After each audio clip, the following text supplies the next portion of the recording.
of cough, but I don't have COVID.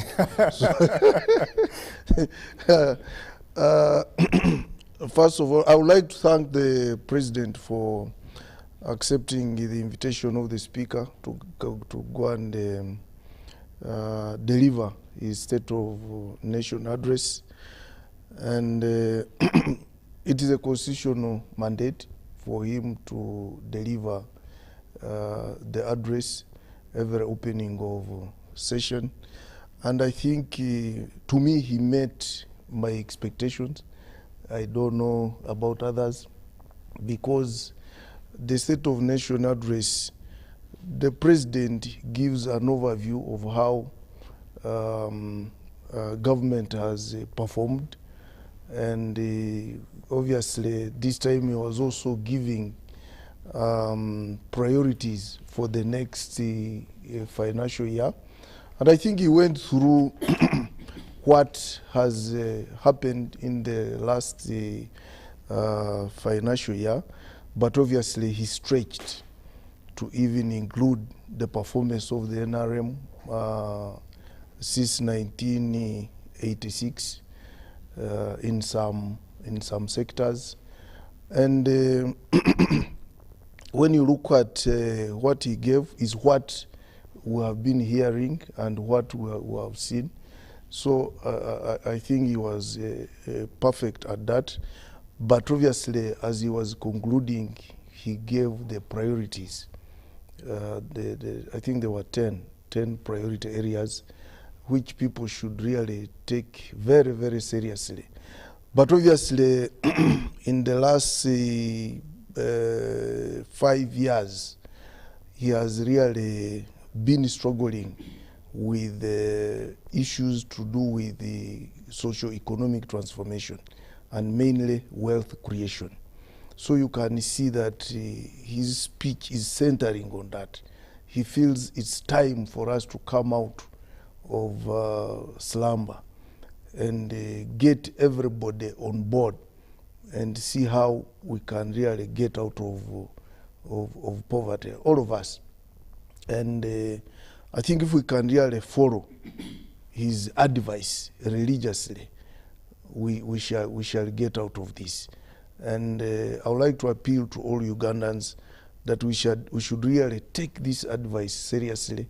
For instance, these interventions which he has really struggled to put in place. Right now we have Emyoga and PDM, and here he has emphasized that that section of the population which is still struggling, which is still under subsistence, should really use the chance of PDM to come out of that. And all these other, the youth and other sections of the population which don't have capital to use to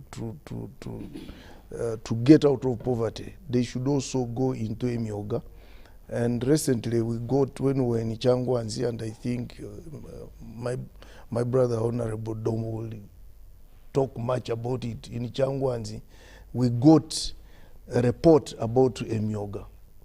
And when you look at the report, I think it's doing favorably well, though there are some problems here and there. If we can really utilize all these interventions the President has put in place, I think we can really do better.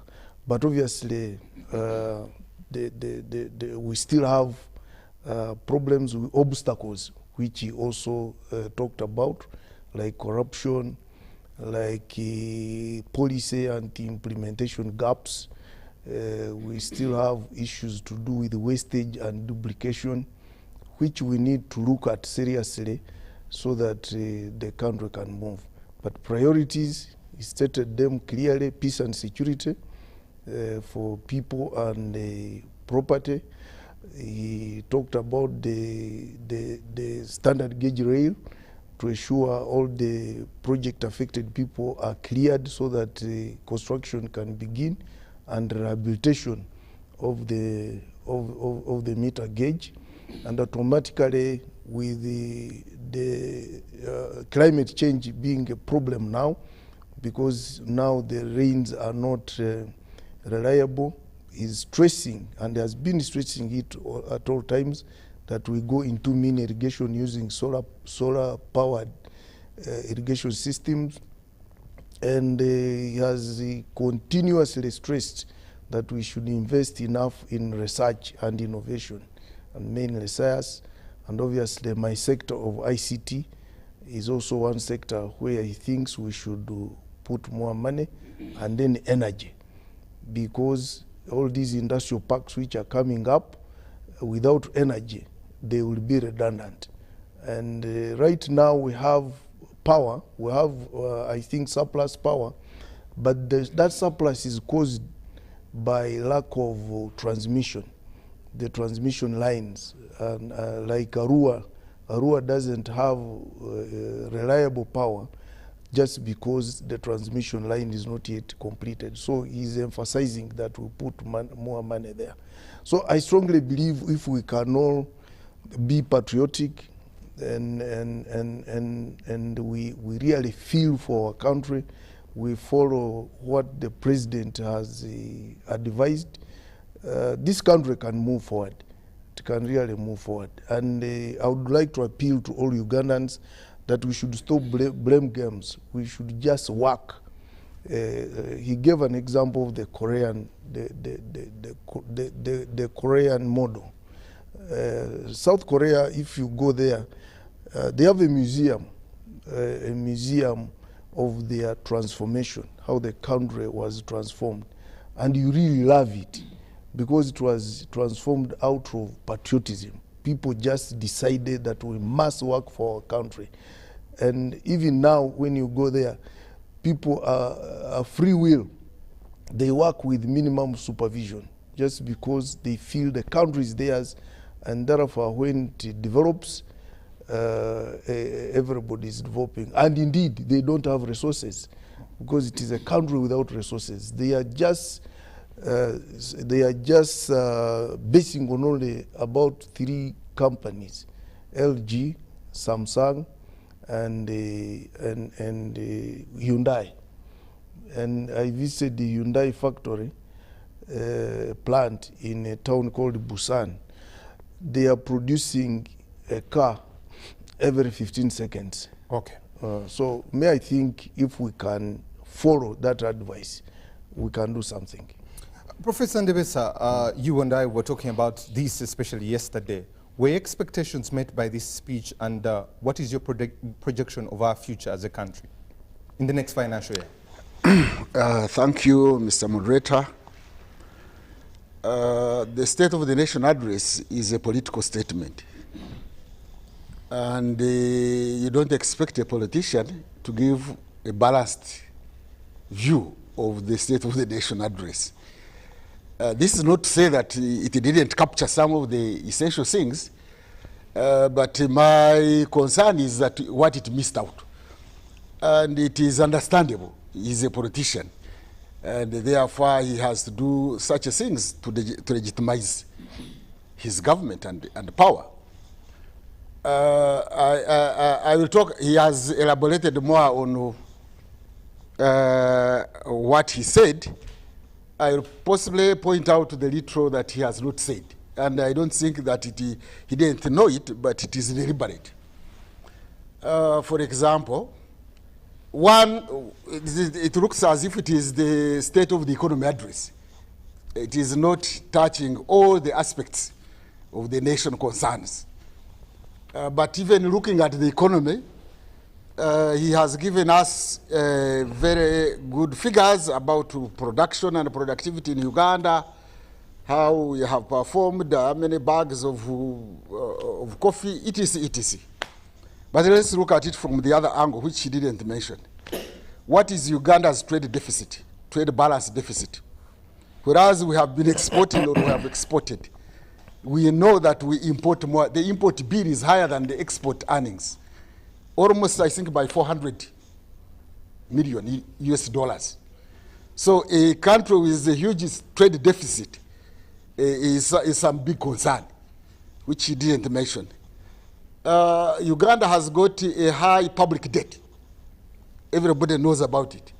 it has now reached 50% of GDP. He didn't mention the huge public debt burden, which actually even affects the business community here, because some of that debt burden is actually a domestic debt. He didn't mention something like that. UBOS came up with a poverty map of Uganda recently, showing some regions have 68% of poverty, others have 3%, others 10, others 15.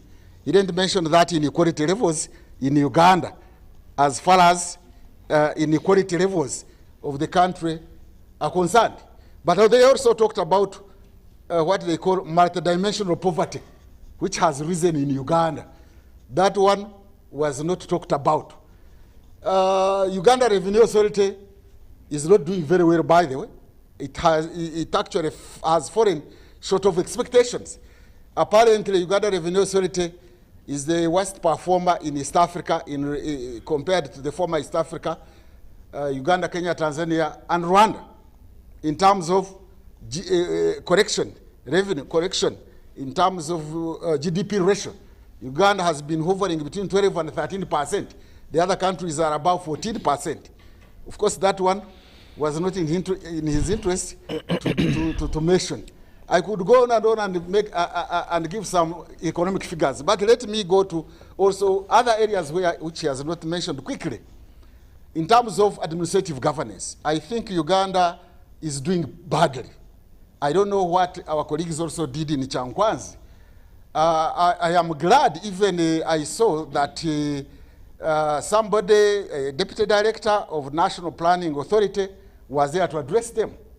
I recently attended a seminar at which there was a mid-term report of the National Development Plan for Uganda, which actually coincides with the term of office of the NRM this Chisanya. It has been implemented by only 17%, 17%, and we are midway. In fact, at that seminar, people were saying, why, because they also launched the 4th-year development plan process. People were saying, why do you have to launch the 4th-year development plan process when you have only implemented 17% of the NDP 3? 17% only has been covered. Why that?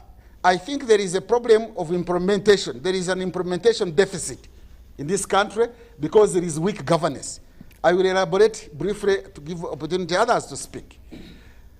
Let me give you an example. We have got a lot of this phenomenon of ghosts. Because we have got weakness in the regulatory system, the regulatory regime in Uganda is very weak. You talk about pension teachers, ghost teachers, ghost pension, ghost doctors, ghost titles, ghost whatever. It is ghost. Regulatory institutions like the NEMA, National Management Environmental Authority, wetlands are being depleted. You talk about plastic pollution. Talk about the National Forestry Authority. Biomass is being destroyed. Talk about Bank of Uganda. You had the crisis of regulating the various banks. Talk about the Public Procurement Authority. There is a lot of procurement challenges that are going on in this country. Talk about Civil Aviation Authority. Talk about all those authorities. Talk about police. We have failed to manage borders in Kampala City. You see the way Kampala City looks like. These days we are talking about attracting tourists. I am afraid when tourists come to Kampala or they see the mess in Kampala in terms of the borders everywhere, and they see these potholes, it discourages people from coming here. There is now lack of trust in service delivery. How many Ugandans would feel comfortable that they go to Chirudu and they will get services, health services? How many? The other day we were told in terms of education that, was it O-level or primary, that 90 students, I think maybe P7 or something like that, 90,000 students failed without getting a certificate. Studying 7 years and you don't get a certificate. 90,000 in the country. But this is not talk about the inequality levels in the country in terms of education.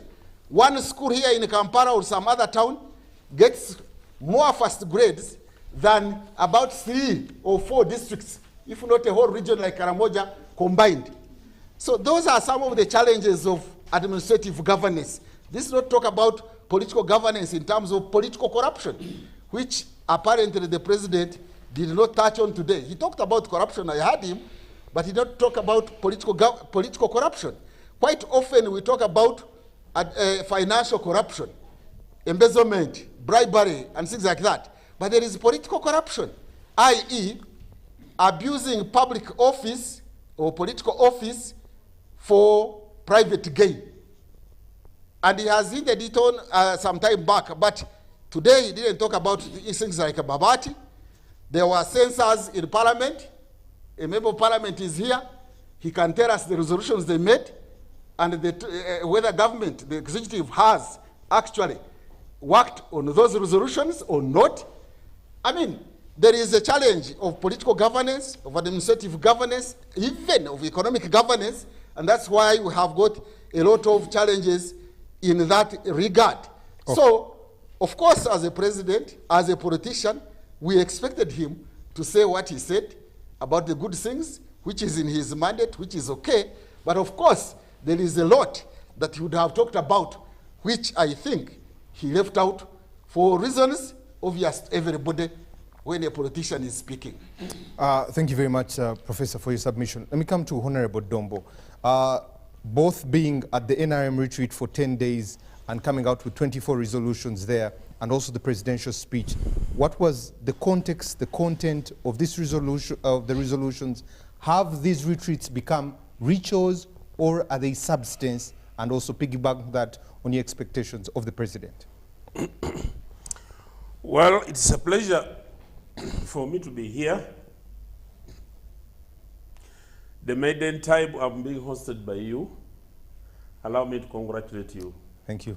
This is a very good show with very high profile and with very big listenership. And allow me also to congratulate your predecessor for transforming from the hunter, joining the bush to be hunted. We very look forward to seeing him this side. When we are that, we're firing him questions and responding to some of the things, the same things he has been doing on the show. I know he must be watching. I congratulate you, Bwana Charles Odongfo. You know, the retreat, I'll begin with the retreat, then I get to the discussion by the president. The president has consistently asked and said before somebody becomes a doctor, he is trained on how to practice medicine. You even do the practicals. Governing society, is it just a job which everybody, any Tom, Dick, and Harry can wake up one morning and begin his doing? Why do you think every day members of parliament are being voted out by their voters when they have only 75 years? The same voters who voted them, they begin demonstrating 1 year. This is because of the failure of the leaders to diagnose society problems and being able to provide the solutions that the community is expecting. They promise heaven when they go for campaigns, and when it comes to delivery, they come back home carrying hell. And the population says, wait a moment. You are changing. You went to parliament with a slim stomach. You went to parliament with a ramshackle car. You have come back driving the biggest car on the village. Your house has transformed. Your children who are studying here with our children have now transformed to Kampala. So are we the same? And that group of leaders go. That is why the president, right from the times he came back from the bush, He said people who are elected as leaders must be guided and assisted in order to understand the people's problems, find out how we can find the solutions together, and then we deliver. Where we fail, we must go back and explain to the population that we didn't perform, whether there was corona, the budget, we failed to raise the money that we should have collected, or there were other things that came in because if there is a Ebola pandemic in Mubende, would you sacrifice the people of Mubende because you want to do a standard gauge railway? Or would you defer the standard gauge railway, save the lives of the people of Mubende, then you come back and continue the process once you have done that? So the purpose of the retreats is basically to create cohesion, common understanding, and ensure that as leaders, you focus resources in the same direction, you focus decisions in the same direction in order to minimize the areas of disagreement. Even in the churches, people go for retreats, by the way. People, even professionally, professors in the universities, when they want to solve some issues, the only advantage with the churches, for instance, when they are going to elect a pope, you know what they go through. They go for a retreat, they go and pray. Unlike the politicians, for them they have a very strong standard operating procedure. You only wait for smoke. When things are bad, it is black. When things are good, it's white. Period. You cannot ask them a question, what were the proceedings? Because those are regulations and procedures. So in multi-party politics, some of us were lucky to practice what they used to call individual merit. I want to tell you there is nothing as interesting as individual merit. You fly the way you want. But the way you fly is the way you even fly and lose. Because you come as an individual, you try to carry the constituency on your head because you are an individual. When you get back home and you haven't done much, then they will elect another individual.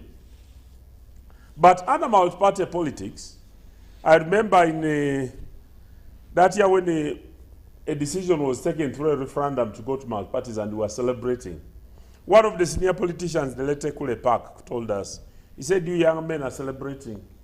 Do you know what multipartyism means? He said that animal can be very coercive. For us here, we have not yet seen the coercion because of the liberalism within the rules of procedure and the Constitution of Uganda.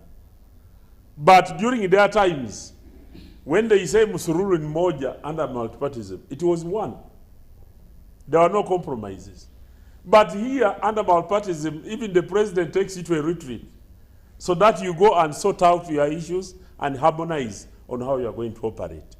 So, through the retreat, we have the opportunity to get into what took these people to the bush, those who went. What was their historical mission when they went to go to the bush? Did they want to grab power? Did they want to amass wealth?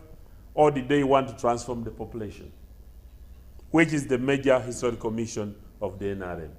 And once you understand that, and you know the line for NRM is the mass line to work for the people, then it must influence the way you think, the decisions you make, and the way you prioritize the resources.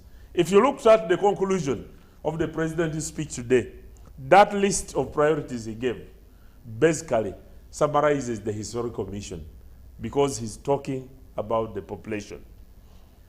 When we first came to Parliament for us in 1996, I don't know where you are then. Primary school. Oh, can you imagine? In 1996, we came in as young people, the first to operate under the current constitution. And we had an association called the Young Parliamentary Association.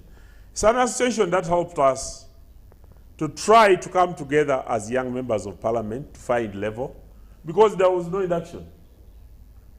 You members of parliament are lucky the level of induction you are going through now, either through your parties or through the parliament itself, is something that has been elevated. For us, we just came on our own like that. It was movement system. And I think the president and progressively the party realized that if we don't capture these people early and teach them what they are supposed to do, then they can get astray. And that is why he was cautioning us. If you looked now to many members of parliament without giving names, the levels of indebtedness is so high. If you ask them what do you use the money for, you can sympathize with them. The demand and expectation from the population is very high. And the president asked them, for instance, let me tell you, he said, so are you going to solve the problems because you have borrowed the money and given the constituents? He said, I'm here as a government sending 100 million shillings in your parish per year. In 5 years, your parish will have received 500 million. You, how much can you put as an individual? And just multiply that with the number of parishes that you have. Why don't you go to supervise, to teach the people how to use the parish development board money, how to use the Nyoga money, how to use other subventions from government that come in. And once you do that, and you have supervised what the people have done, then you have fulfilled the historical mission, you will transform the lives of the people through wealth creation, and the Ugandan will be better. Okay. Now, my brother Ndebesa chose to listen selectively. I don't know why he decided to do that. Because when he says the president did not talk about the things, he did. I know when the president talked about, he said if our collections went to 18%, which is the target, he said our collections will go to trillions of shillings that we'll be able to fund.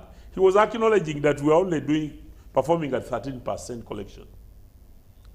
And he said the target is 18, and if we went up to 18% of GDP, just percentage, about 4% movement from the current, then everything will be good. When the president talks about industrialization, the president said we are very poor because he gave characteristics of a poor nation. He said the biggest number of people in a poor country are in agriculture. That is even taught in school. But when countries transform, people move to urban areas, people move to industries, people move to service. And that's why he says we must go and teach our people. But the only thing which focuses and centralizes all this is education. We must give quality education to our people. Secondly, people must get wealth. The other time he took us for a walk even yesterday, even this time when we went to Ngoma.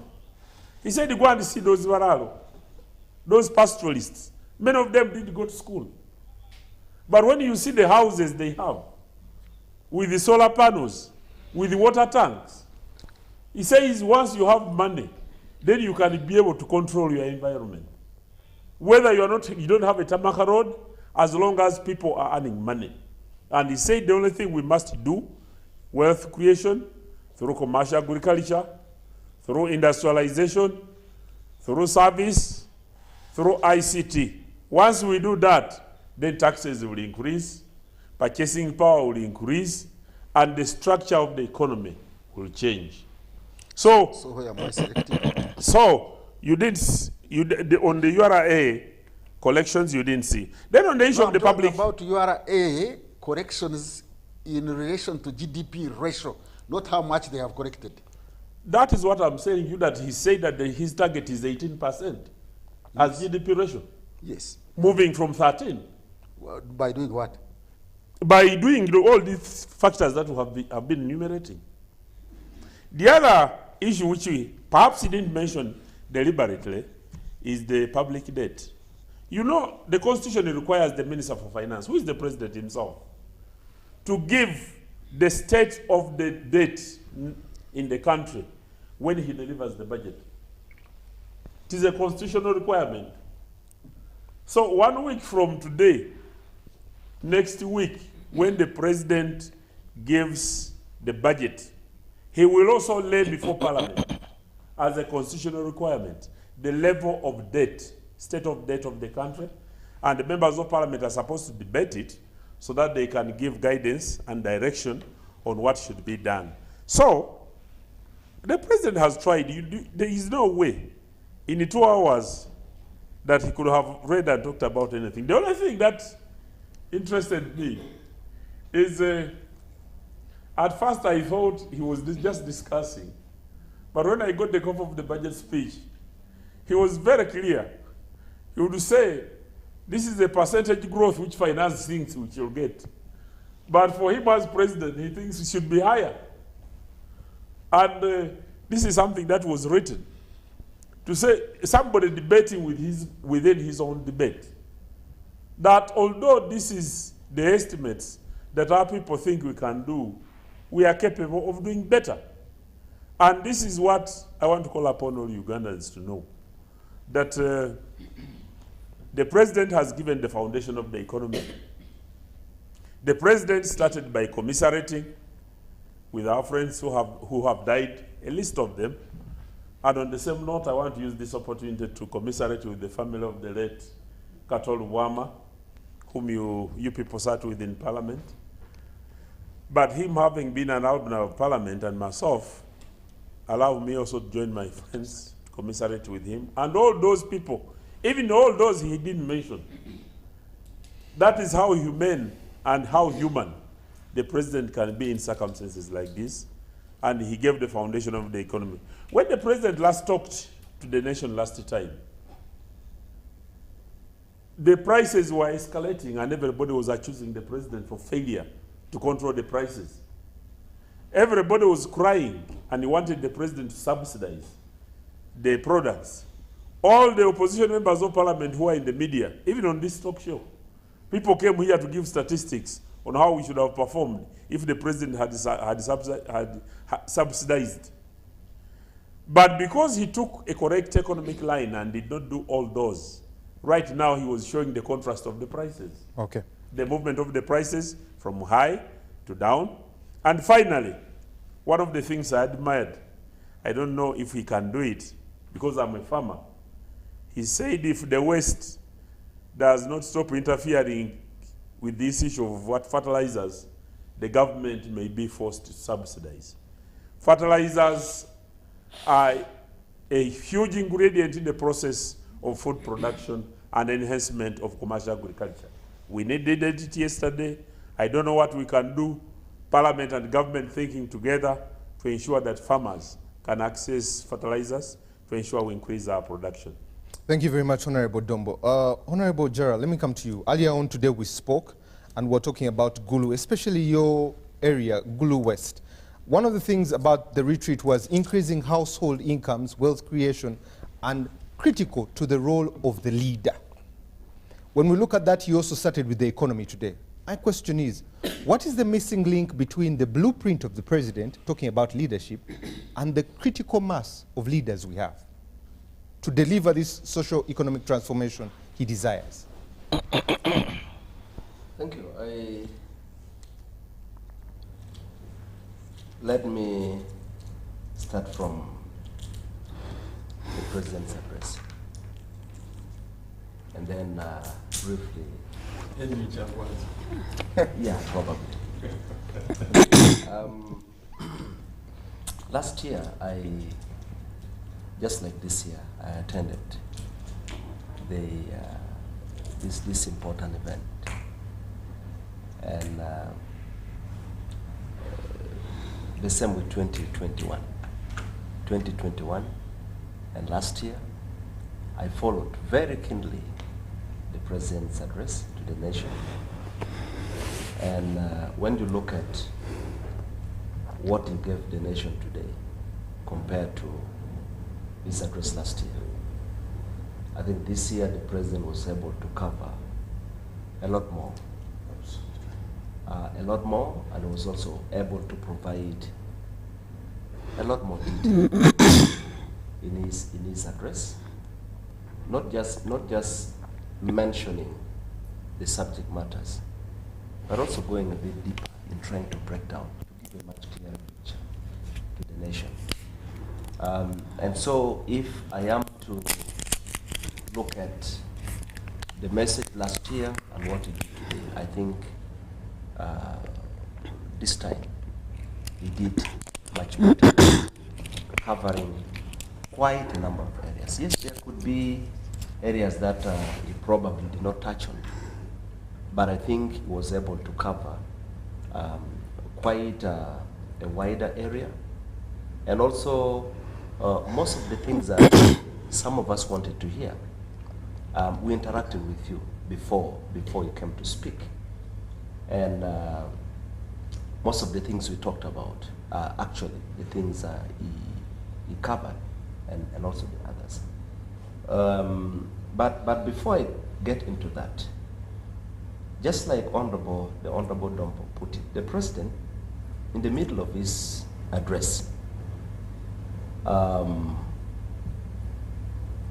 started disagreeing with his on speech. And he would say, I am reading this because they told me to read. But this is not what I believe in. Yes, I am going to read because they have prepared it, but this is what I think. I don't agree with this. At some point, it was kind of confusing because it's your speech, your address. Yes, when the president speaks to the nation, the information are gathered from the different people he delegates to perform those functions, the different ministries. There are technical people who assemble those information and all that. At the end of the day, those are his details that he has to provide to the nation. And so I also started having an internal debate. Asking myself whether there was a problem with the president disagreeing with himself. But at some point I then concluded that, well, I think it's also part of being honest with ourselves. If you don't agree with something, you should be able to talk about it. But the impression I got is that probably the people who are employed to provide the support, the technical support, to do the things that, are probably not doing a good job. That is the impression you get from this. And the president gave examples. He gave the example of, he was talking about the energy sector, where he said some technocrats were underestimating our capabilities as a country.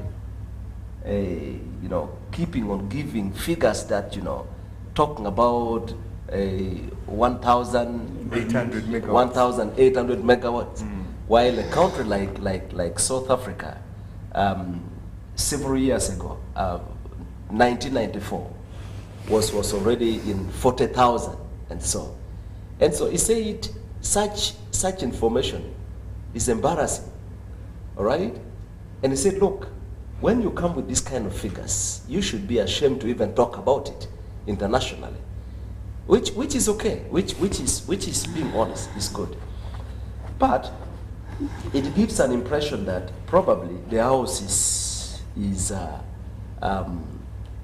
what I would call unity and uniformity in trying to harmonize information and making sure things are, again, takes us back to whether we are playing as a team. And when I say we are playing, I am meaning the executive and the people who support the executive in driving that vehicle forward. And so from the president's speech, when they finished, the other party said, okay, I am done with theirs. Now I want to start on mine. And okay, so that gives an impression that probably, and actually, it affects how somebody takes the information.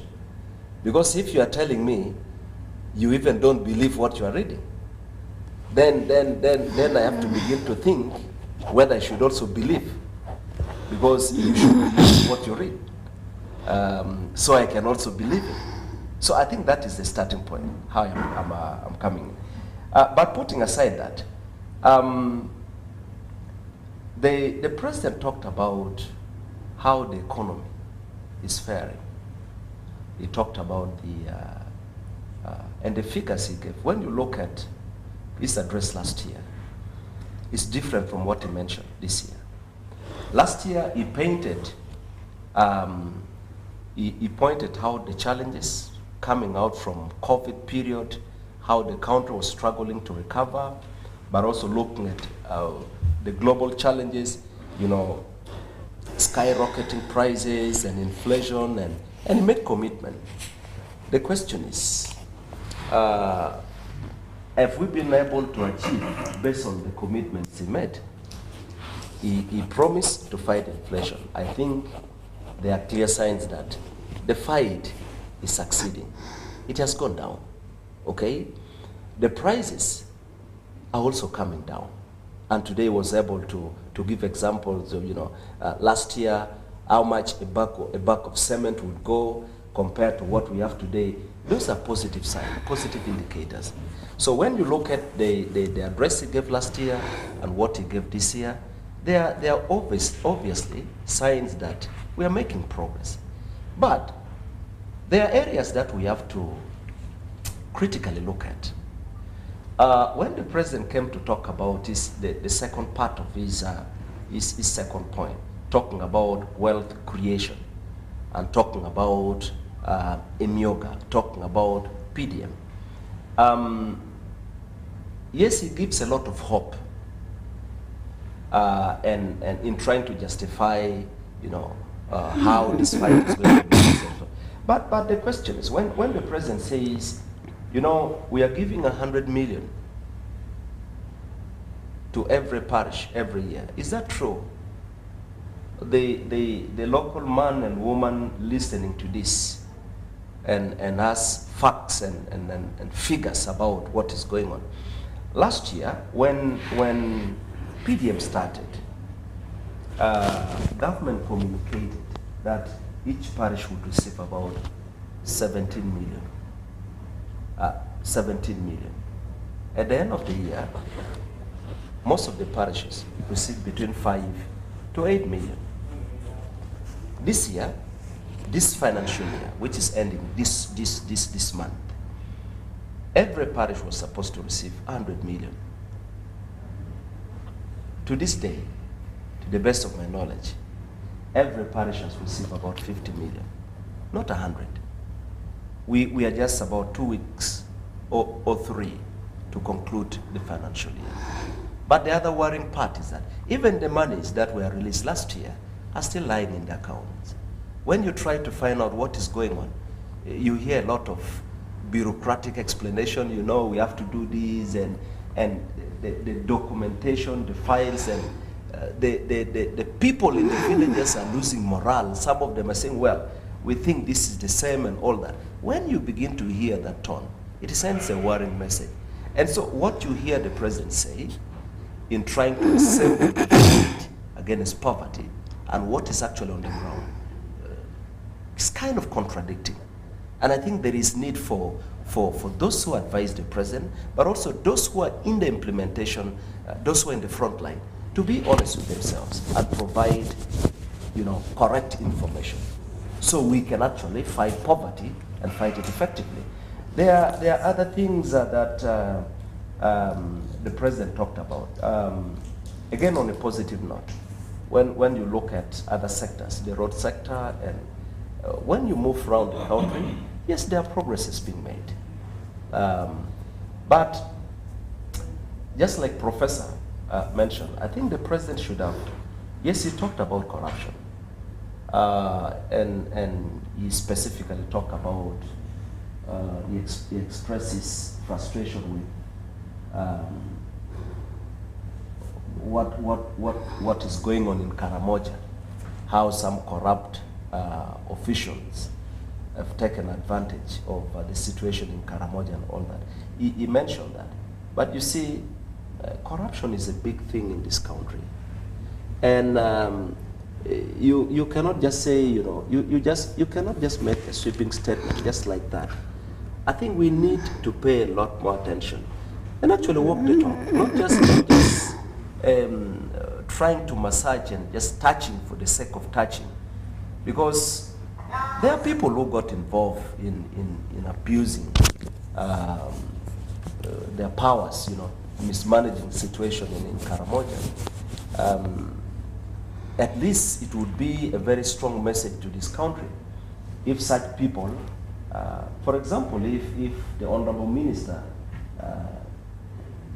I'm just giving an example. I know you're not involved.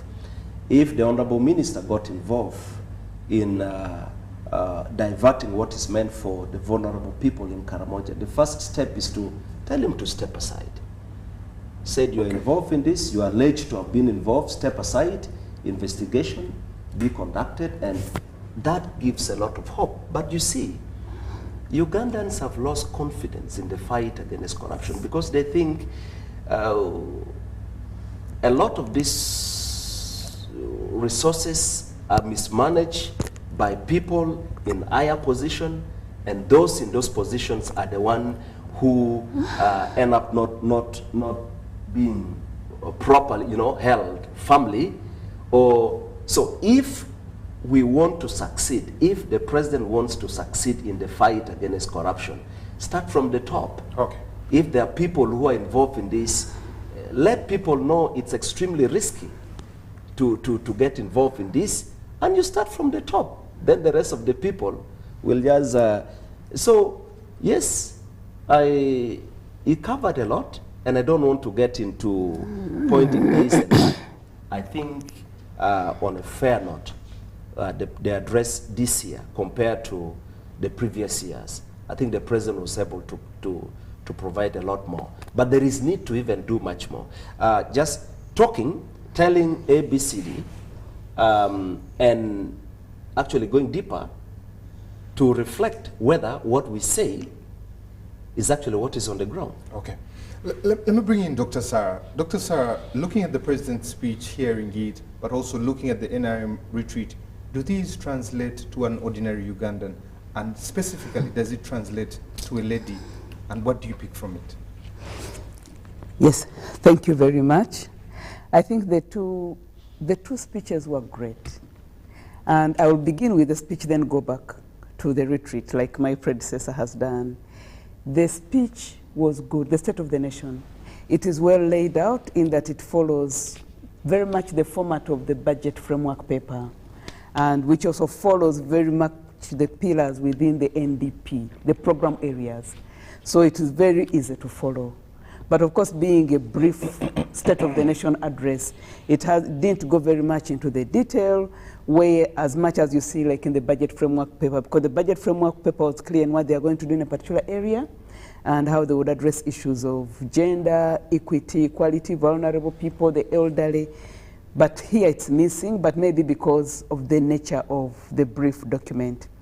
The other thing you find out in this, which is good, is that you are able to tell how the sector has performed, the program area, how it has performed in terms of either acreage, in terms of kilometers, in terms of money invested, and in terms of growth.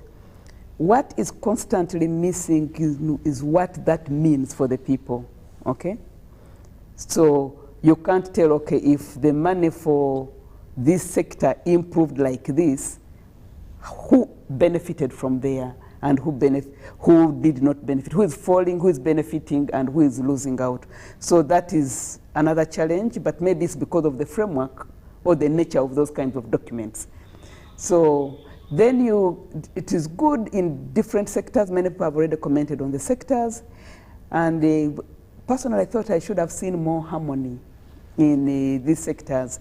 For example, he talks and he raises a pertinent issue in the section of encroachment on wetlands for rice production, and which rice production has left the people poor. And indeed, rice production has an issue in that it seems it is very labor intensive and tends to withdraw many resources of children from school, and some have claimed that it takes out a generation. Remember, for starters, we are not on the global map with the comparative advantage of rice production. It belongs somewhere. So we have our indigenous things where somehow there's no investment very much in.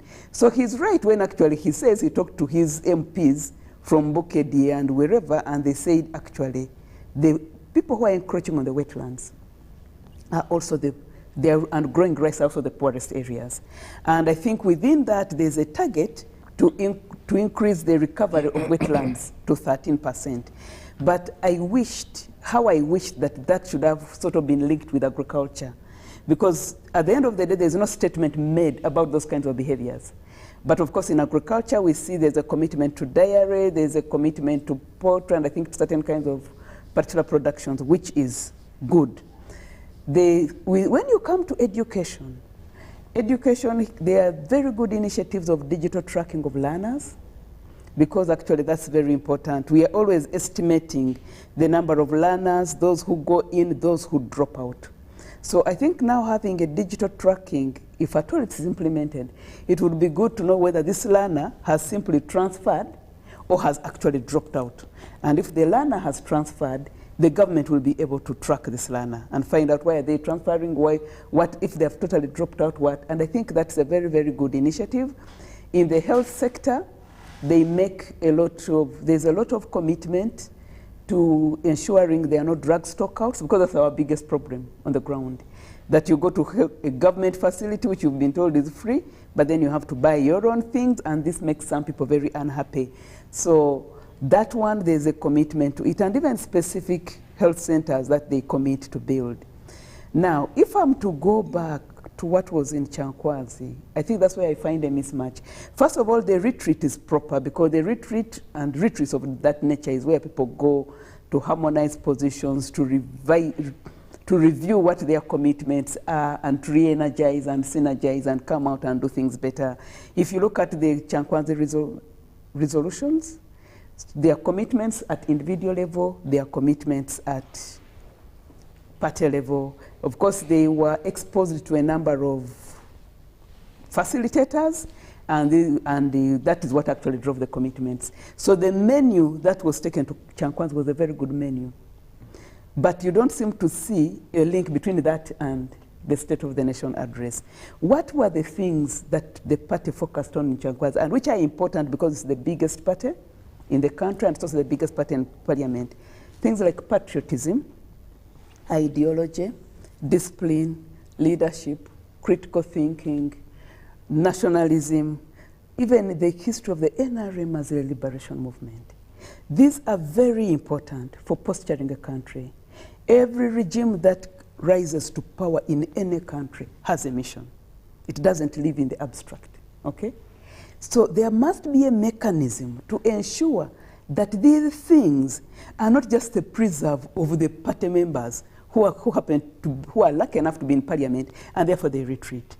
These should be for everybody, because the NRM as a government in power is not only presiding over its MPs, it is presiding over the country. So for the menu of the NRM retreat, it's good for them to remind themselves. But I was wondering, okay, so how does this translate in the State of the Nation? One of the sectors it would translate in the State of the Nation is in the education sector. When you come to the education sector, the commitment is in having education leading to socioeconomic transformation through STEM. Now, the STEM disciplines are not the disciplines that produce these kinds of things, okay?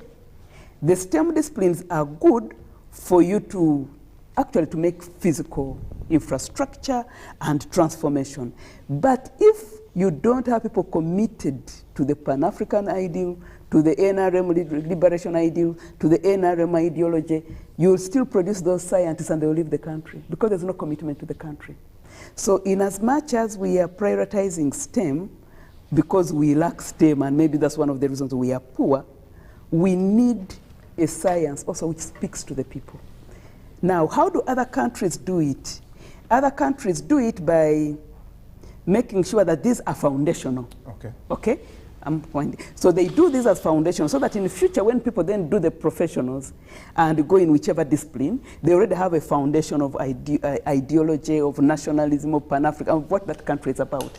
So even when they're thinking of developing a particular crop, a particular fertilizer, a particular thing, they are thinking with the people in mind.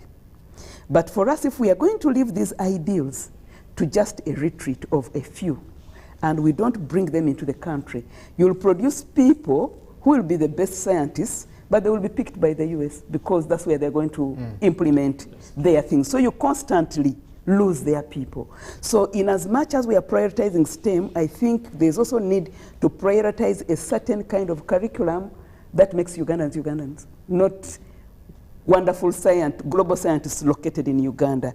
I think that's a very important thing. And I'll just give one example. For example, someone mentioned here about agriculture. The College of, fertilizer. The College of Agriculture in Makerere produces fertilizer. But there's no mechanism to do uptake because we're permanently importing. How about if there was a national drive to say we want to be self-reliant, we don't want people to dictate on us?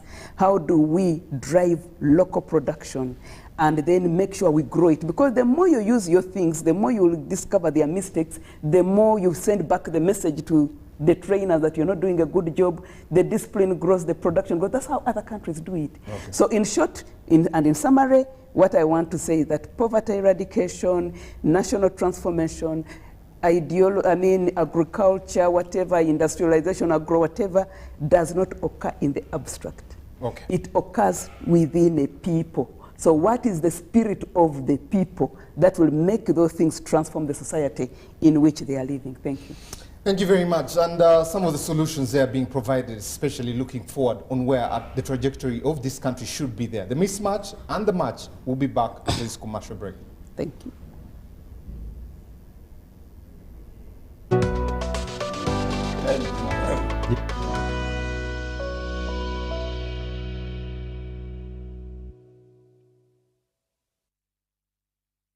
Did you know that you can safely and conveniently make your school fees payments anytime, any school, anywhere using Airtel Money? Oh yes! Simply pick up your phone and dial *185#. Select option 6, school fees. Choose between school pay, peg pay, or shore pay. Enter student number. Enter amount, confirm name and transaction. Enter Airtel Money PIN. A confirmation message will be sent to you upon a successful transaction. Airtel Money. Instant, secure, borderless. Do you know your architect? Is your architect registered? An architect in Uganda is one registered with the Architects Registration Board, ARB. ARB is a statutory body mandated to regulate and maintain standards and practice of architecture in Uganda. Save money and life that is often lost in collapsing buildings as a result of employing quacks to supervise your construction sites. Remember, only registered architects have professional indemnity in the event of loss of your property. To learn more about the benefits of using a registered architect, visit www.arbuganda.go.ug now. Or call us on 0781 498 823 or find us at PKF Building, Kira Road, Kampala. ARB is here to ensure professionalism in the architectural industry. This is the University of Africa. On the streets, you get your real education. Here, everybody has a degree of something. But the most important qualification is imagination. Her reason to imagine is slay. His reason is to be the GOAT. Theirs is to take the beat and make it lit. They want to test edgy until it is fire. Their reason for imagination is to add riz in style. Her reason to imagine is finesse. And hers is to find what's new and bussin'. So no matter what your situation, just use your imagination. This isn't just a girl. She is the future. This is a teacher, a doctor, a community leader, our future president. She is our family's pride. And as her father, I will protect her from child marriage and talk to her about the dangers of teenage pregnancy. We each have a role to play in empowering our teenage girls to protect them from child marriage and pregnancy, because when we empower them, we empower our nation. Protect the girl, save the nation. Take action. Report any case of defilement or child marriage to the police or call Sauti 116.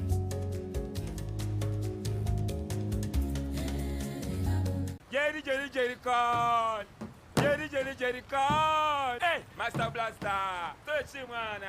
Bang Jerry Con with muscle! Those ones who say go for you only.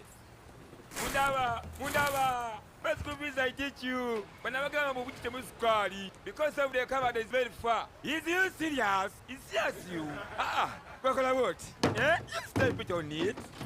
Add kilometers to your legs, and you get your sugar. We buy meat from Umaru, and Umaru refuse to give you enough meat. Show him that they don't joke with you. Umaru, Jerry, okukakaluka n'okulungi kwetaagako omuntu akuyambako n'olwekyo tujja kukuteerawo embeera esaanidde osobole okukola ekisinga awamu teri kitulema.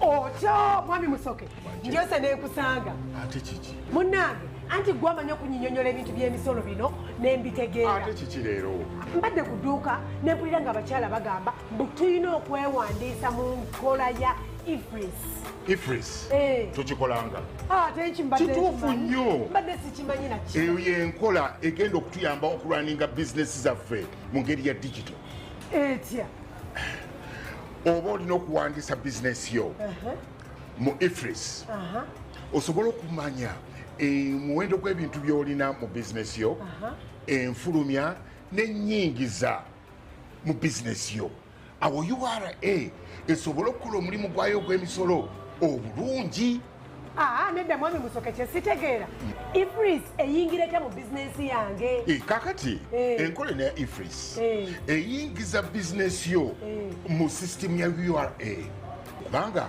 tekyali kya buntu bulamu okugerekera omusolo ogutali mutuufu abateebereza buteebereza ekyo kituufu ddala bannange ekyo kituufu kubanga mazima obadde omusolo gubadde gwapaala bupaazi ng'ogenda n'osasula omusolo gw'otomanyiko omutwe n'amagulu kwegamba bambi nga tekiriiyo olaba kakati ati n'ekirala ifris eyamba okukuuma ebiwandiiko bya bizinesi yo kuba biyinza okubulako biyinza okukwata omuliro naye kati wano ifris biba biri digitalized bannange nenkola ntya okwewandiisa kyangu nnyo waludde dda okwewandiisa mu nkola ya ifris genda ku kibanja kya URA www.ura.go.ug awo olondeko e-invoicing awo no ogoberere endagiriro URA tukulaakulanyize wamu Uganda.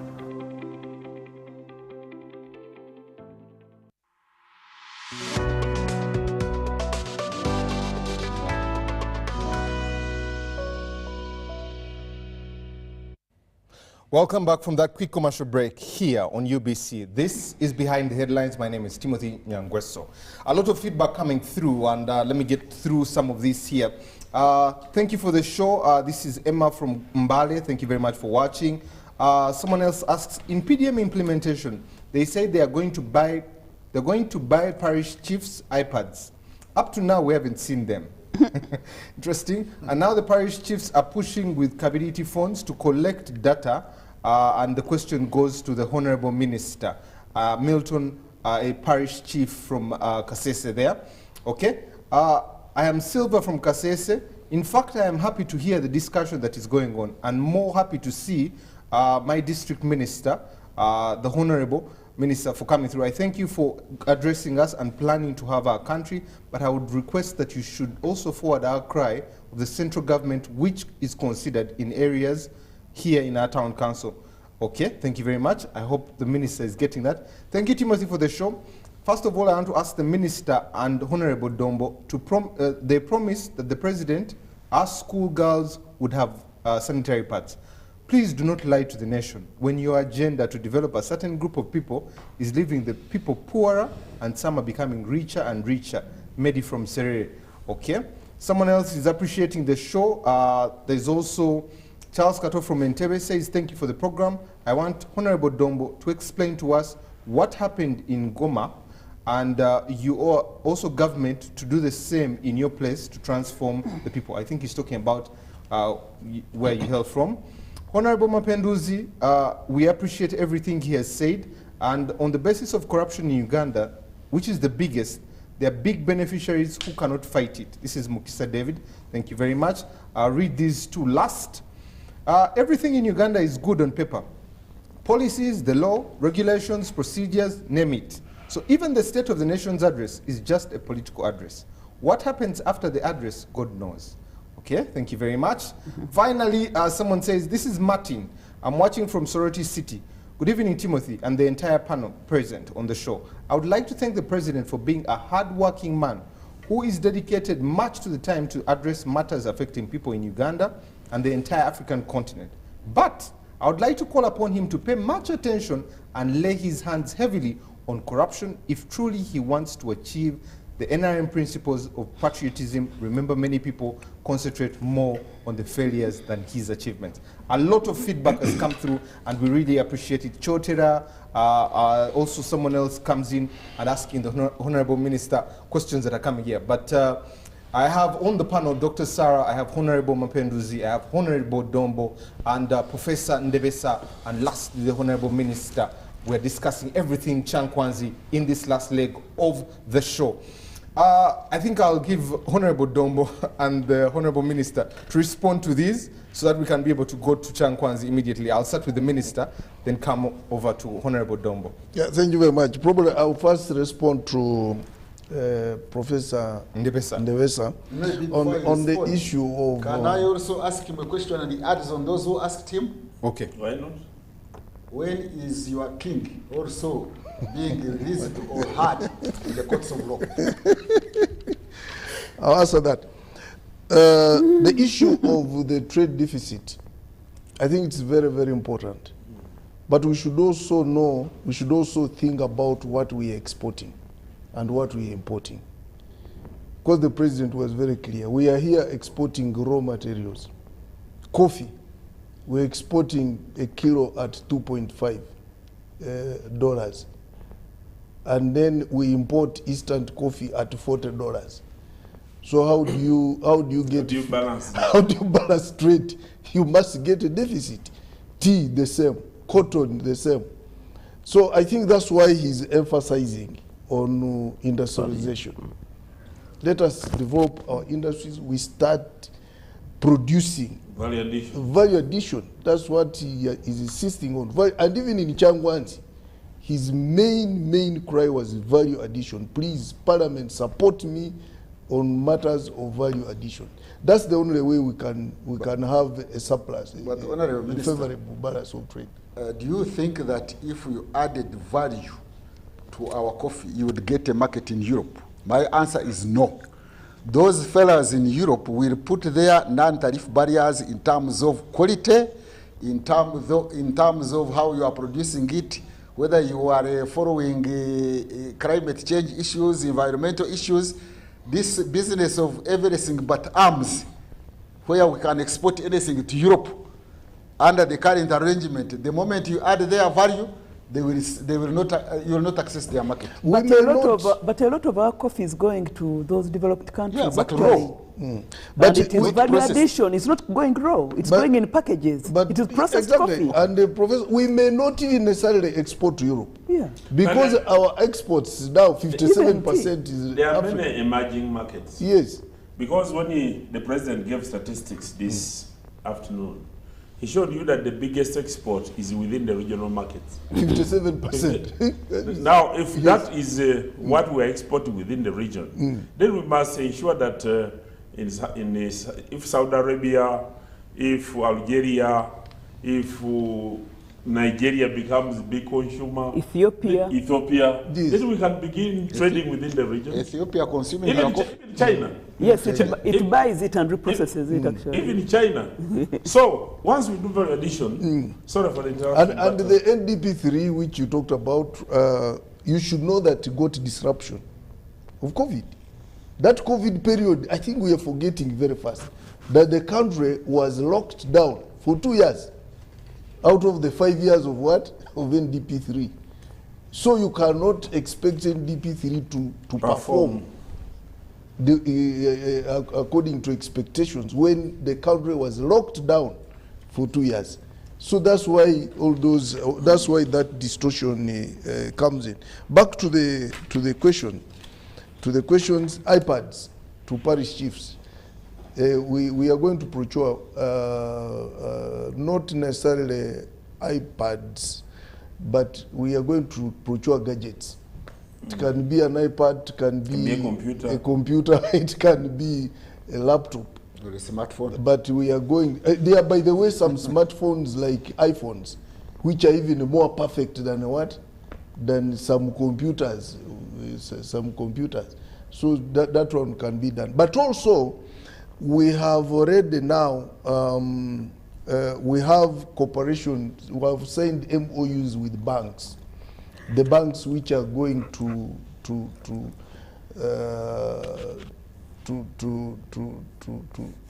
give the money to the SACCOs, where SACCOs have accounts. Mm. The banks have also accepted to give each SACCO a computer, because they want to link those computers to the banking system, so that people don't keep on going to the bank all the time they need money. So all those are developments which are coming in. But for parish chiefs, next financial year, we are giving them those gadgets, so they should be a bit calm. Sanitary pads. Government has been discussing the issue of sanitary pads, but I don't know how far Ministry of Education has gone. I think I will consult Ministry of Education and find out how far they have gone. But there was that proposal, and it was, I think, a proposal which was welcome.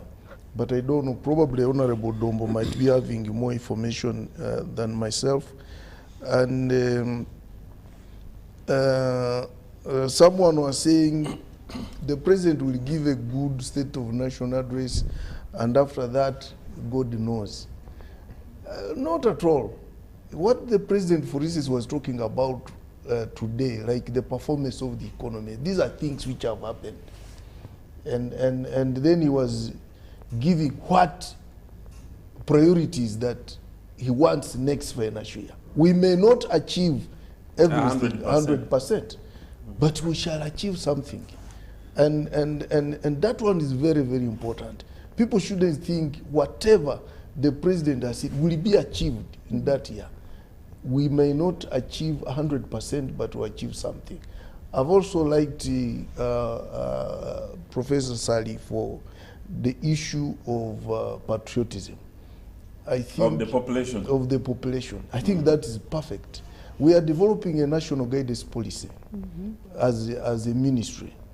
And now I think I have a partner. I will give you a copy. I will give you a draft copy of that policy. But Honorable Minister. So that you Honorable Minister, even the people who came before you in that same position kept on repeating the same thing. We are developing, and so no.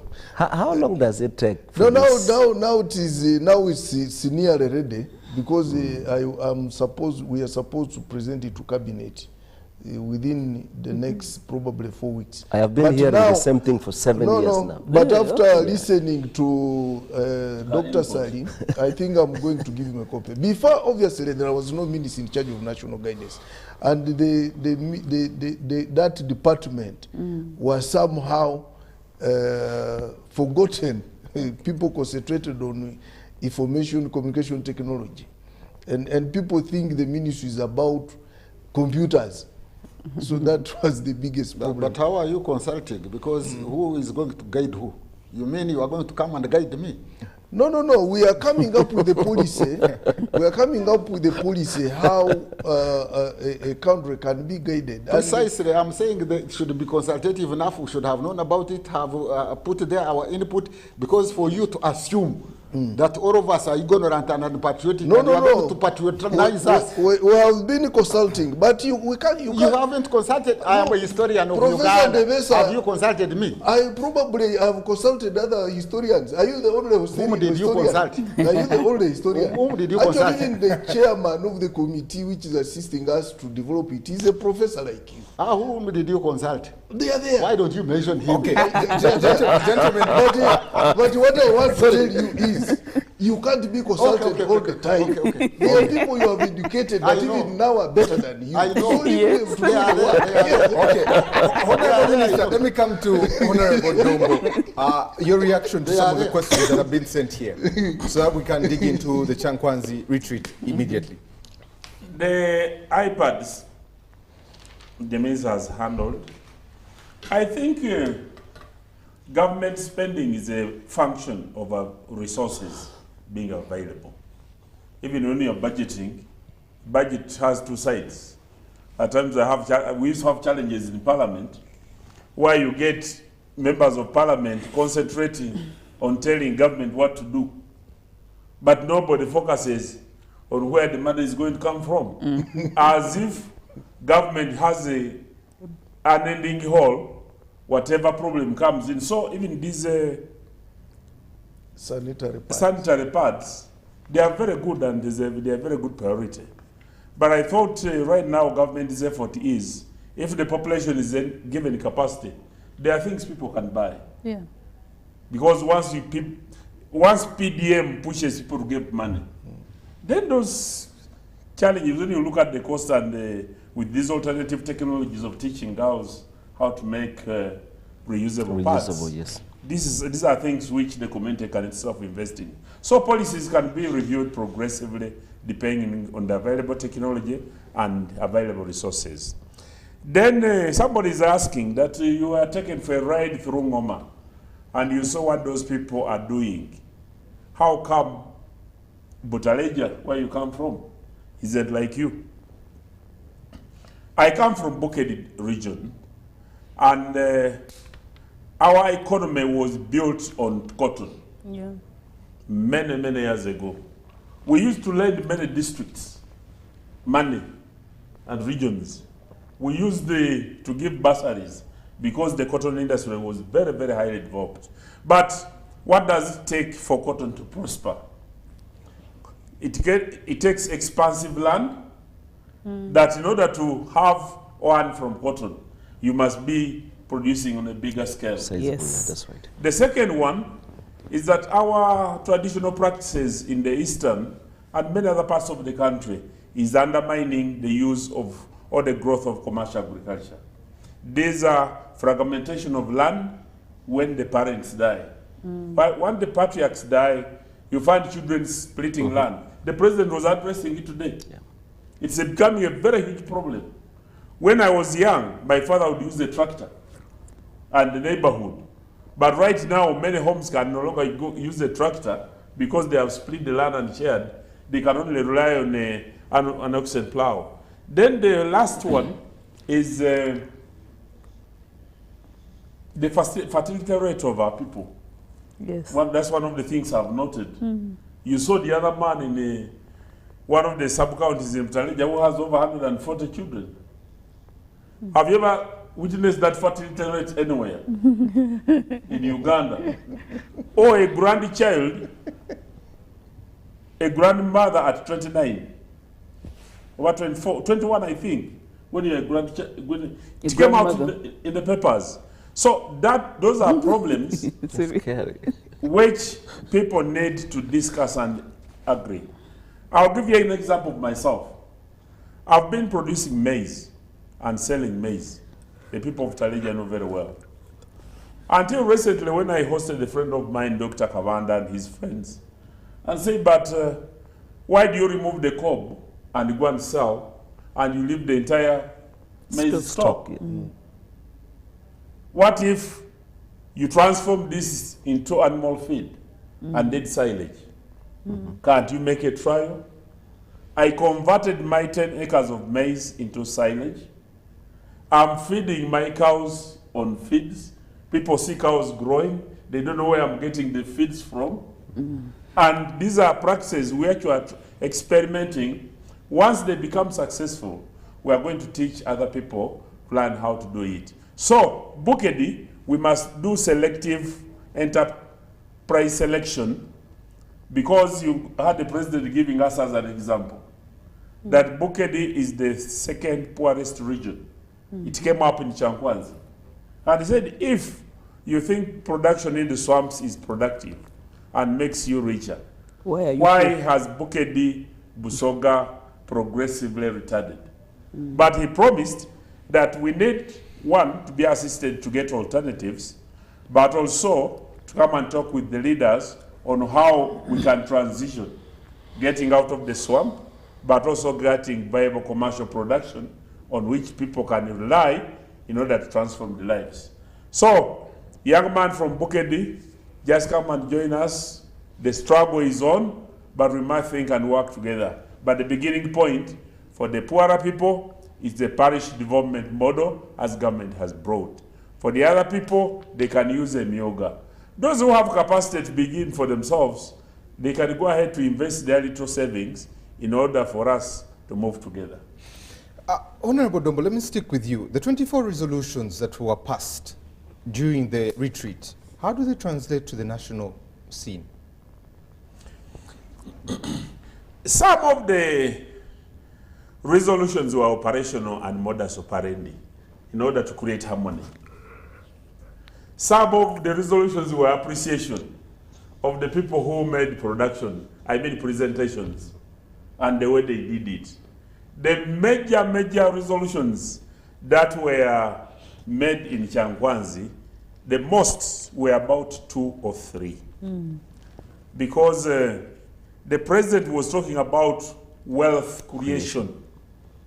That we need, the sole commission of NRM is to transform the society from primitive production and relying on primitive methods of work to the modern economy of money. People must have money. One time the president asked a question when he had just become a president, but unfortunately many people didn't listen. I was in parliament and he asked a question that if you are not earning a salary, you are not employed by government, you are not employed in the private sector, and you have nothing to sell, how do you survive? Exactly. Somebody must either be employed and you get a musara, or you go home and sell maize, sugarcane, or tomatoes, so that you get income when your child falls homesick. Or if you lose a relative in the in-laws or in the neighborhood. That is why the pressure becomes much on the elected leaders when you lead people who are poor and they don't have money. So the biggest resolution was wealth creation, transformation of the society through wealth creation, and the role that leaders must play to enhance household income. Actually, at one time he used the biblical quotation sometime back. He said, "Seek ye first." In the Bible we say, "Seek ye first what? The kingdom of God." But for him, he changed it. He said, "Seek ye first household income, and the rest is going to follow." And by the way, it works. Yes. I was a member for 20 years, and I worked. I took electricity, we built schools, but many people are stealing electricity.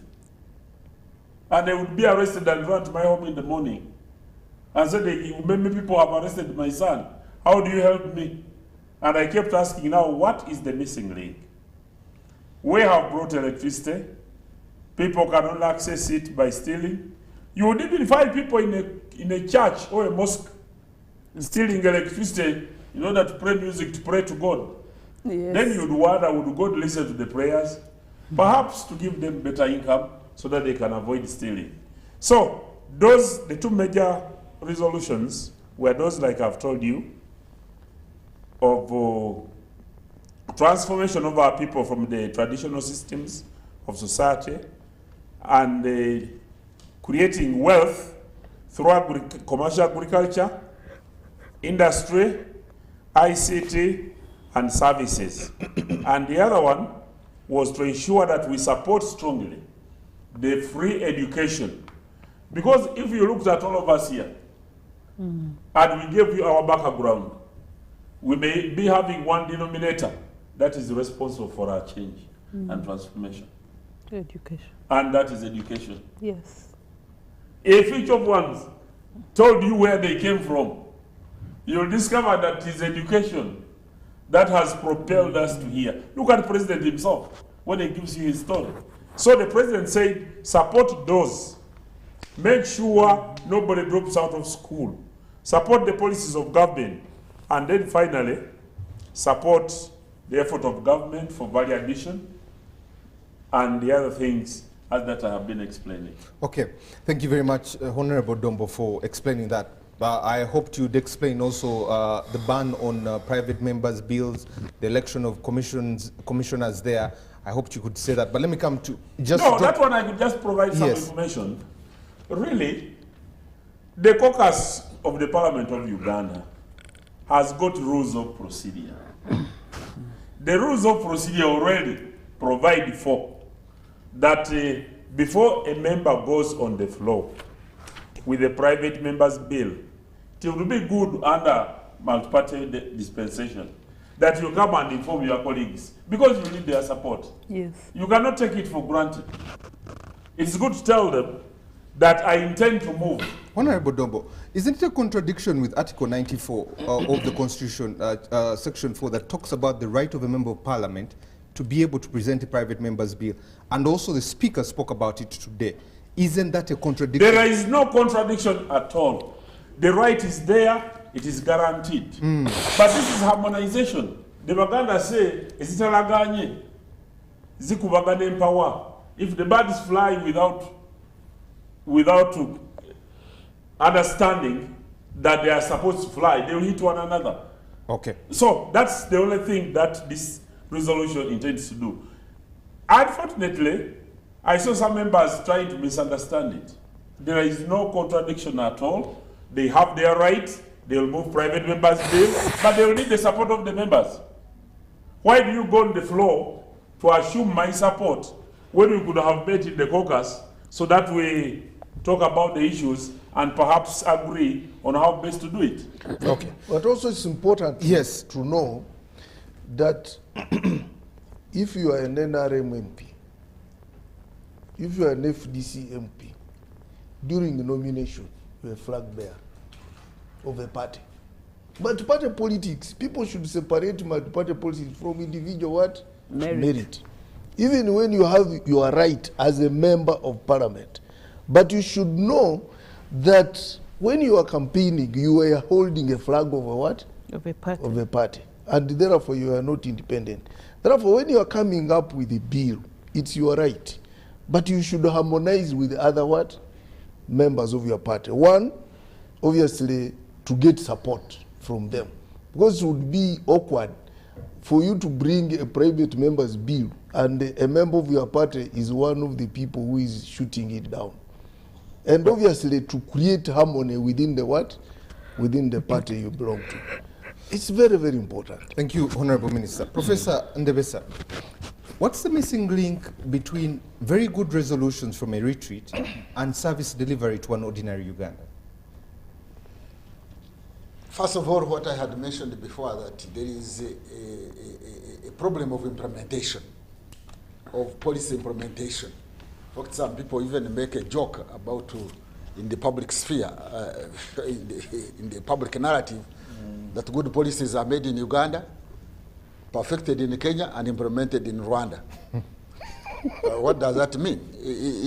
I had our colleagues here in Shankwanzi passing resolutions, cheering themselves, appreciating themselves, about policy implementation and policy coordination. I think the chief policy coordinator was there, he presented and was appreciated and was cheered. And yet we are saying that the policy was implemented, the National Development Plan was implemented only 17%. But it's not only now. There has been an implementation deficit There is a policy implementation deficit in Uganda. Not now, not even COVID, even before COVID. Because that is why we have had very many of these intervention measures. Good of them, you are talking about rural agricultural transformation. We are now talking about the parish development model. By the way, the parish development model has got 7 Pillars. Yes. The same pillars that Plan for Modernization of Agriculture had. And Plan for Modernization of Agriculture was not a bad policy, really. If you look at it and read it, it had a secretariat. I don't know where it went. There are other rural development schemes that were put there, but when it comes to policy implementation, it has been a challenge in Uganda. And I thought that in Changwanzi there, or any other forum, our colleagues who are our governors, who act in the State House and Parliament and elsewhere, that they would sit down and reflect and have self-reflection and say, but I think in Uganda we have come up with good policies, but we have a challenge of implementation and policy coordination. Because previously we have had, even from them, from government itself, they are saying there is no policy coordination. You find a policy that cuts across, each ministry is struggling to do it alone. They are fighting over the budget, that the budget should come here. I am the one who should control it. So there is a challenge of policy coordination, and that is the missing link. And that is a question of administrative governance, that there is need to sober up and appreciate that there is a challenge of policy implementation, of good administrative governance. By the way, administrative governance should include others. That's the challenge I was giving to the minister.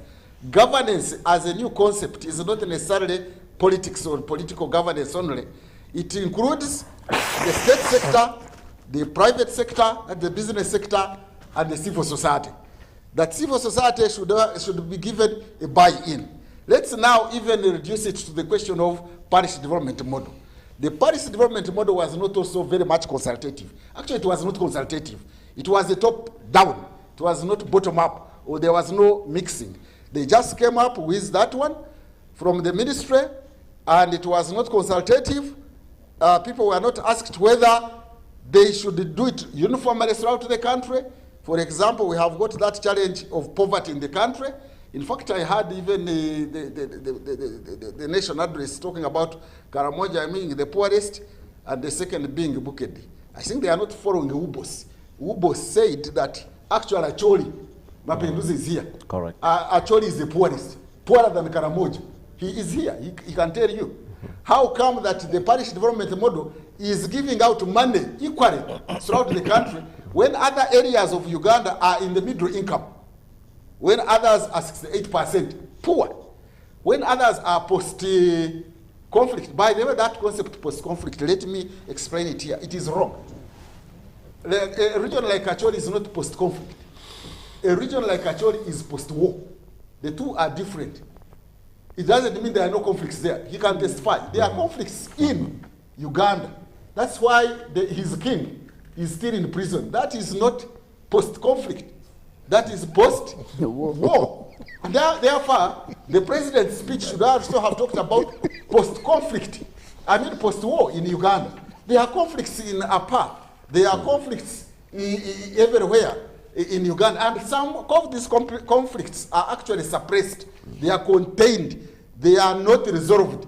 And the president should have given in his State of the Nation address, and even these Changwanzi governors of ours should have also had a time to look at post-war issues in Uganda, conflict management in Uganda. Uganda is not yet a nation state in the true sense of the word, in the technical sense of the word. We have not arrived. Even this patriotism we are talking about, which is military patriotism, where he is going to teach me how to be patriotic. And I'm sorry to use my example, to teach Ugandans how to be patriotic. Please, let's all have moyo gwagwanga in the sense that we work for the nation. How dare you drive a vehicle of 500 million, 600 million, with this one in front is called what? A lead car. A lead car. all the fuel. Every weekend you are going home. You are going to subsidize your farm. Some of us are going by ourselves. We are not using state funds. This extravaganza should have been discussed in Changwanzi and the State of the Nation address. There is a lot of extravagance by the state. I come from the left. I am a leftist. And my ideology is social justice. It's about justice. So anybody who practices injustice, to me, cannot convince me that he's on the right track. Uganda is so heterogeneous, is so divided in terms of class inequality, in terms of gender inequality, in terms of ethnic inequality, in terms of regional inequality, in terms even of school inequality. Now we're paying teachers. In terms of salary inequality, we were talking about the salary and remuneration board. It has not been put there. You have had that gentleman from the Ministry of Driver of Justice who was arrested. Heavens, this man was complaining on behalf of the rest that how does somebody earn 550 million per month when somebody only earns 230,000 salary, not allowances, and then you arrest him. That was wrong. You should have discussed that in Changwanzi. There is something I wanted to inform my dear brother. Briefly, hopefully we will also be able to. I'll come to the two of you. Yeah, because we are wondering what is going on. No, there are things that didn't come up in the resolutions. Like the president directed that NUSAF 4, the prime minister, works on NUSAF 4. It is there in the resolutions, the last one. Which NUSAF 4, it's the last resolution actually. Yes, the last it's the last resolution. That NUSAF 4, which is going to address those injustices in northern Uganda, he directed the prime minister to ensure that the funds are allocated. Then finally, the issue of programs mismanaged. That one was clearly handled by the PSST when he said the people have been scrambling to borrow money. They bring loans, they incur loans, many loans which are not non-performing, or where government does not have counterpart funding, and they go and get stale, yet government continues servicing the loans very expensively. Now, government has given a directive that there is no loan that will be procured unless the entire processes, evaluation, studies, and decisions to fund arrived at before they can seek permission for Parliament to approve. Sorry for that intervention. That's a very good one. I hope we can be able to get to it when we get to the budget sometime in a week. Honorable Mapenduzi, you and I discussed, and you even gave me a report about the World Bank, and you seem to concur with the professor there. PDM is agriculture in nature. Emyoga is non-agriculture in nature. What is the impact of this in the Acholi region, and how do we make it better? I have said this before, and I'll continue to say that one, the intention of government to have PDM as a program is a good one. But where we miss the point is when we begin to think that you can design one program for all Ugandans and you can solve their problem. It doesn't work that way, because we come from different historical background. We have had different challenges.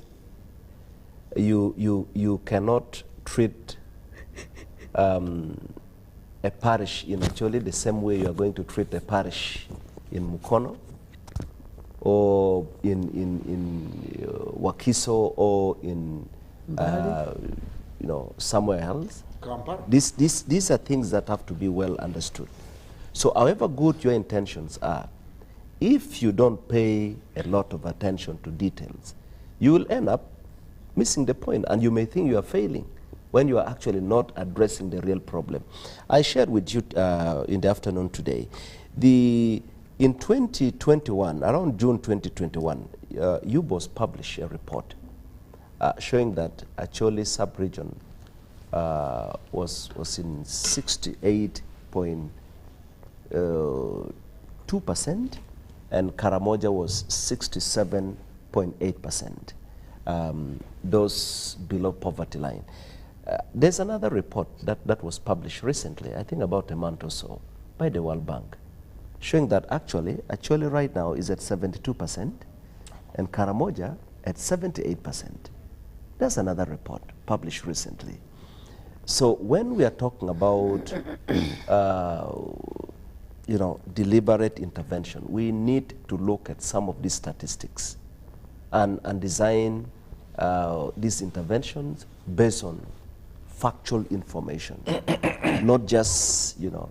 So that is something we have talked about, and we will continue talking about. I am happy that, just as Honorable Emmanuel Dombo put it, when the NRM MPs went, I think the timing was so good. I want to share how this ended up in your retreat. There was a meeting in Kampala, and this meeting was attended by the technical people, the experts involved in the designing of the successor program, the NOSAP successor program, and the officials from the Ministry of Finance. Now, Dr. Lim and the officials from the Ministry of Finance had a meeting in Kampala. And in that meeting, the officials from the Ministry of Finance disagreed and said they do not see the need to have another NOSAF. All the money for NOSAF should go towards a PDM. Now, in total disregard of the situation in the north and also the purpose for which this program was designed.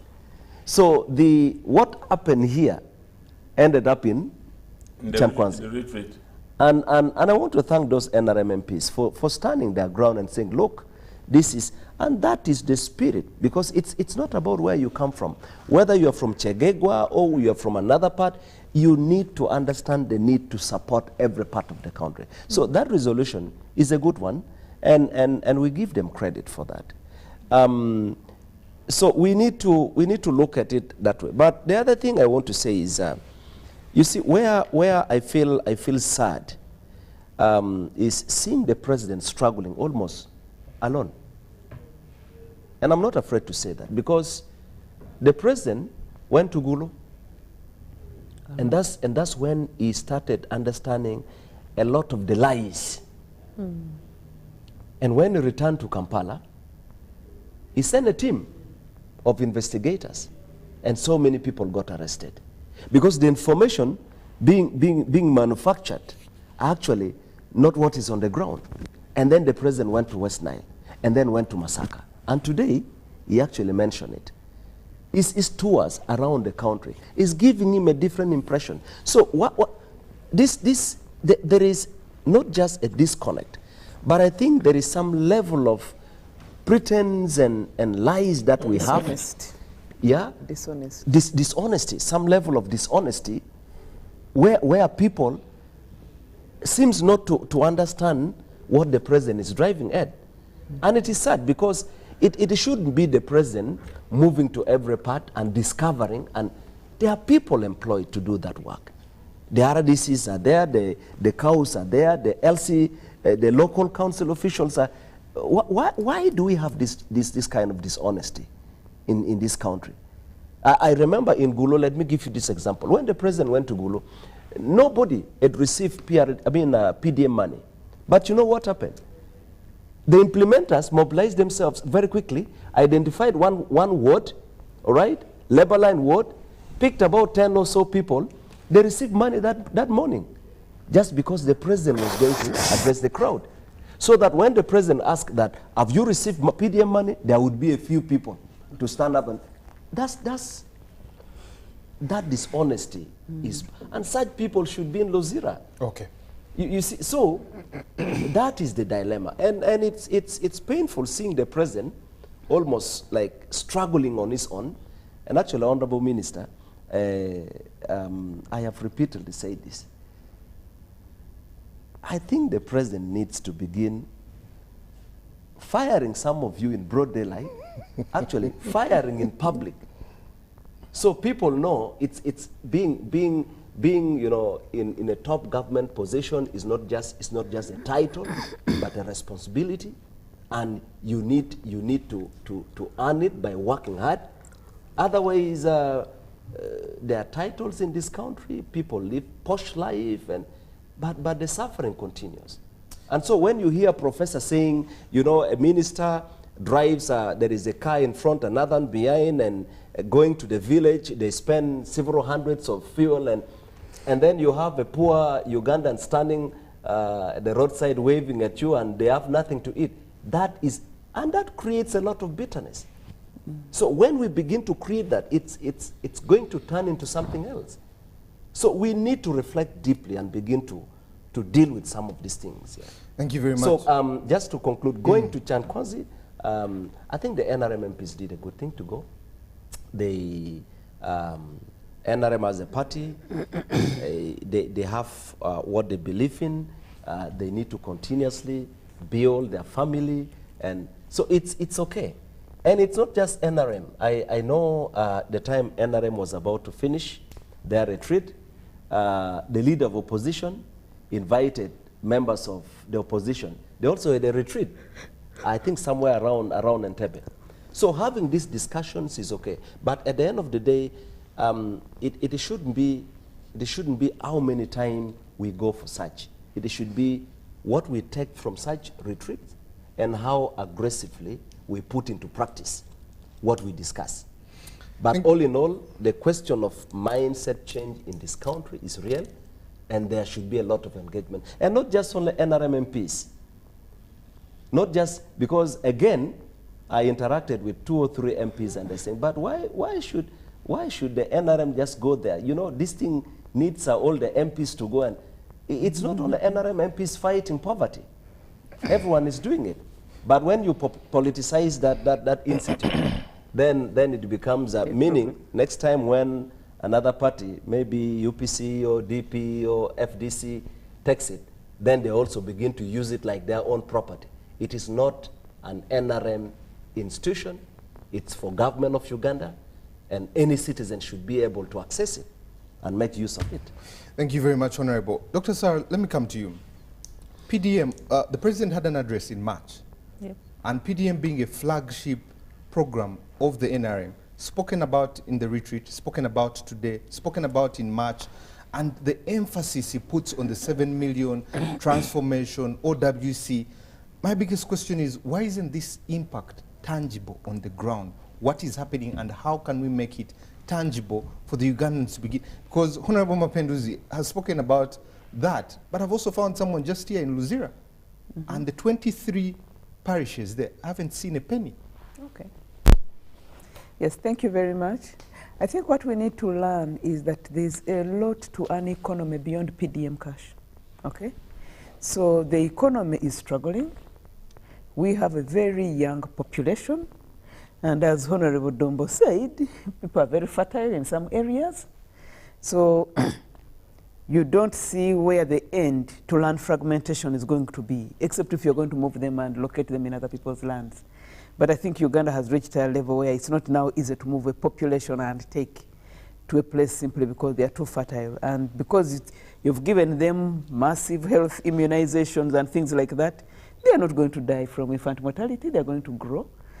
The maternal mortality was reduced from 500 to 300, so you are saving more mothers, in as much as we are sad about those who are continuing to go. So there's massive population growth. There is reduced land area and acreage, as he has said, but also reduced resources.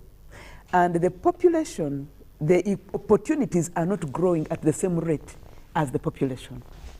So what then has government decided to do is to go for these lower levels, the Myoga PDM, so that people can do something for themselves. But remember, these are people with, first of all, I appreciate those initiatives because most of the development initiatives had been looking for big timers, investors, and those people who go and borrow from the bank. So for me, prioritizing PDM and Myoga was a sign and an acknowledgement from government that we pay attention to the majority of the people, because the majority of the people are in those categories. But then I think we need to be a little bit maybe relaxed with how we get out of results from PDM. When you read the documents from Chankwazi, I think people should be able to pay back within 12 months. Is it? 24. 24. Now, okay, those are around 2 seasons, depending on what crop you're growing or number of cows. And assuming there will not be drought. Yes, assuming there will not be drought. But also these are the same areas. If you're going to go to a cattle community, they will all be trading in cattle. They will all invest in cattle. If you're going to coffee growing areas, they're likely to all be in coffee. They are likely to all be in beans, so they cannot sell to each other. And now that's why you really need to link the agro-industrialization with those people in terms of value addition and purchasing. But because these are different pillars and program areas, I'm not sure whether the linkage will be made right. If the linkage is made right, it will be nice. But if the linkage is not made right, you'll end up with these people overproducing, not able to sell to each other, and they'll not be able to pay back. And yet, we don't yet know what happens when people fail to pay back this money. Is their land going, because most peasants just have land and a few cattle. So is this resource going to go, and won't it even compound their lifestyle even more? I've seen what is happening in other areas, particularly the areas which are promoting irrigation in the east are also going rice, the same problem we are having with rice. So will this now be what they will invest in for PDM? I know the policy allows them to choose the enterprise. But all the areas which are going under irrigation, they don't have much of a choice because government is picking one enterprise that they must go with. And I've been wondering, so what would be wrong with us, especially in the areas where there's a lot of land fragmentation, to pursue the 4-acre model? The president talks a lot about 4-acre model, and it has done wonders in the pastoral areas. And it has done wonders in places like Bushenyi, you know, where you have a bit of the banana plantation, a bit of the coffee, and a bit of the goats here and there. Now you come to the east where what was big acreage is now maybe 1 acre. Can't there be a thinking and a planning for those kinds of households until they reach a level and they are pushed off the land and they go and get industry? If government finally succeeds in the industrial hubs, and then they will move, and then we can have bigger farms. But as of now, people on that land, their only lifeline now has been offered is PDM. The payment terms are a little bit hard, but also accessing PDM cash has been a challenge. In Mbale, for example, it was reported in the newspapers that the Gombolola chiefs or the parish chiefs decide who is a beneficiary of PDM. You then have to be transported all the way from regions of Budadiri, Bulambuli, Bududa to the DFCU banks in town. People are spending 3 days. So it goes back to the question you asked earlier around implementation. So who should implement? And I think this goes back to, let us, I think if it were possible, implementation of policies and initiatives should lie with the technical experts. This thing where every politician becomes an implementer is a problem. Let politicians do the legislation and the monitoring, while the technical people do the implementation. And if there's no mix between the politician and the technical doing implementation, the politician will supervise better the implementation of the work. So to go back to the issue of PDM, yes, it will transform, but it will take time. We have to be a little bit patient, not just the 2 years. Thank you. Thank you very much. I want to thank Dr. Sarah Sali for coming through. Honorable Martin Mapenduzi, thank you very much. Honorable Dombo, thank you very much. Professor Ndebesa, thank you very much. And the Honorable Minister, Geoffrey, thank you very much for coming through. We'll leave the show at that. A lot probably PDM, the PDM is 36 months. 36 months. But the NRM document is 24. Is 24 months payment period. But those Gompora chiefs are not supposed to interfere with the payments because they are not members of the SACCO. They are not part of the SACCO. Yes. Okay. Thank you for that clarity. A lot of messages have come through. A lot to Honorable Dombo, a lot to the Minister, and also some thanking Honorable Mapenduzi, also some thanking Dr. Sarah and Professor Ndebesa there. We'll leave the show at that, but we as Ugandans have one country. The sooner we believe in it, the sooner we get it somewhere.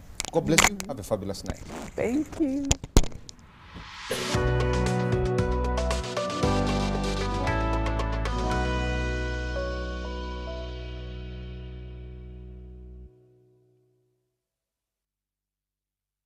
Did you know that you can safely and conveniently make your school fees payments anytime, any school, anywhere using Airtel Money? Oh yes! Simply pick up your phone and dial *185#. Select option 6, school fees. Choose between school pay, peg pay, or shore pay. Enter student number. Enter amount, confirm name and transaction. Enter Airtel Money PIN. A confirmation message will be sent to you upon a successful transaction. Airtel Money. Instant, secure, borderless. Do you know your architect? Is your architect registered? An architect in Uganda is one registered with the Architects Registration Board, ARB.